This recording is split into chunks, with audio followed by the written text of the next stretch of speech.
यहाँहरू सम्पूर्णमा नमस्कार। एग्रीवर्ल्ड युट्युब च्यानलमा यहाँहरूलाई स्वागत छ।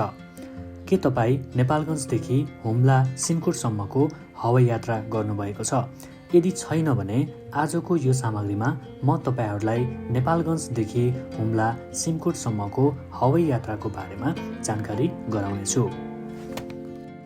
यहाँहरूलाई अवगत नै छ, नेपालको सबैभन्दा उच्च स्थानमा रहेको जिल्ला सदरमुकाम हो हुम्लाको सिमकोट। समुद्र सतहदेखि करिब 3000 मिटर उचाइमा रहेको हुम्लाको सिमकोट नेपालगञ्जदेखि करिब 40 मिनटको यात्रा तय गरिसकेपछि हामी पुग्छौँ हुम्ला जिल्लाको सदरमुकाम सिमकोट। बिहानी पखको खुलेको मौसम जसले हामीलाई नेपालगञ्जदेखि सिमकोटसम्मको हवाई यात्रा एकदमै सहज बनायो। करिब 40 मिनटको यात्रापछि हामी हुम्ला जिल्लाको सदरमुकाम सिमकोट अवतरण गऱ्यौँ र अवतरण पश्चात एयरक्राफ्ट पूर्ण नेपालगञ्जतर्फ फर्किहाल्यो, किनभने सिमकोटको वेदर जुनसुकै बेला पनि बिग्रन सक्ने भएकाले तुरुन्तै त्यहाँबाट एयरक्राफ्ट चाहिँ नेपालगञ्जतर्फ लाग्यो। हुम्ला जिल्लाको जिल्ला सदरमुकाम सिमकोट बजार यो एउटा बजार मात्र नभएर सम्पूर्ण हुम्लावासीहरूको लागि आशाको केन्द्रबिन्दु पनि हो।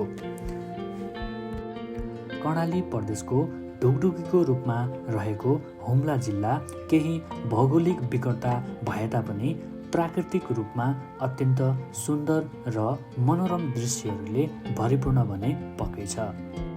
2078 को जनगणनाको तथ्याङ्क हेर्ने हो भने हुम्ला जिल्लाको जनसङ्ख्या करिब 55,000 रहेको छ र यहाँको क्षेत्रफल 5,655 वर्ग किलोमिटर फैलिएको छ। दृश्यमा तपाईँहरू देख्न सक्नुहुन्छ वरिपरि सेताम्य हिउँले ढाकिएका हिमालहरू, केही नाङ्गा डाँडाहरू र एकै नासले बनेका घरहरूले बसेको यो बस्ती हुम्लाको सिमकोट बजार हो।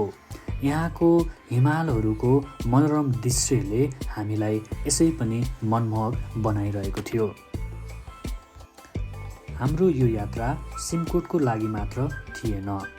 जिल्ला सदरमुकामदेखि देखिने मनोरम प्राकृतिक दृश्यहरूको मजा लिँदै हामी हुम्लाको नाम्खा गाउँपालिकातर्फ लाग्यौँ। हुम्लाको नाम्खा गाउँपालिका प्रवेश गर्न पश्चात त्यहाँको स्थानीय स्तरमा अत्यन्त प्रचलित तामाङ समुदायले प्रस्तुत गर्ने स्याफु नाचले हाम्रो भव्य स्वागत गरियो।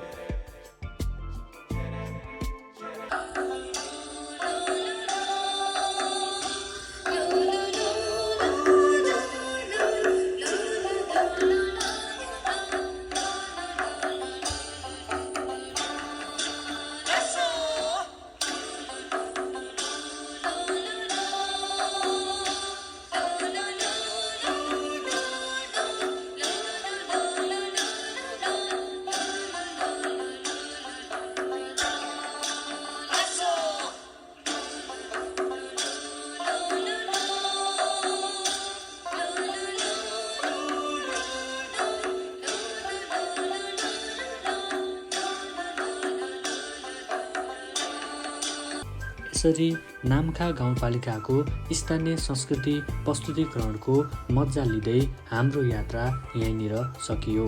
आजको सामग्री तपाईँहरूलाई कस्तो लाग्यो? यदि राम्रो लाग्यो भने सुझाव सल्लाह र प्रतिक्रिया दिन नभुल्नुहोला र हाम्रो च्यानललाई लाइक, सेयर एन्ड सब्सक्राइब चाहिँ गरिदिनुहोला। धन्यवाद।